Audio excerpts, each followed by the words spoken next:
Hi, Chuck Hawley from West Marine. You know, virtually every recreational boat is required to have visual distress signals, or flares, they're commonly called, on board their boat. These are two examples. These are from Orion, and frankly, this is our most popular flare in the entire company. This is an Orion 2-minute handheld flare, and it is designed to meet Coast Guard requirements. Now, it's similar to a highway flare. In order to use it, you pull off this black top, you pull off the red cap, and then you strike it like you would a highway flare, and it'll burn very brightly for about 2 minutes. Now, when would you use a red hand flare like this? The best use for it is when somebody is visible on the horizon and you want to guide them to where you are because it lasts a long time. That's as opposed to a meteor flare where you want to shoot it up to get somebody's attention who might actually be over the horizon or who might not be looking at you.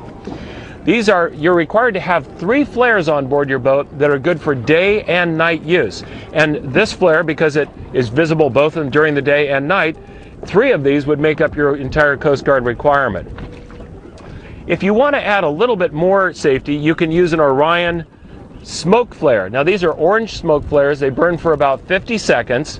The ignition process is the same. You peel off the black top, you unscrew the orange top, you strike it, and it'll produce a big cloud of orange smoke for about 50 seconds. Now, when would you use an orange smoke flare?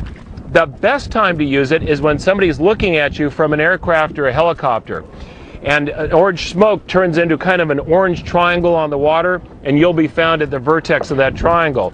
It's also reasonably effective if a boat is looking for you during the day, but orange smoke flares are not effective at night, so you got to have a red handheld or a red meteor flare.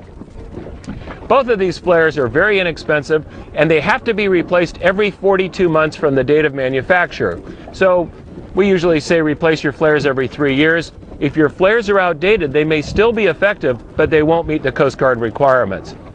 The Orion handheld red and smoke flare are available from West Marine.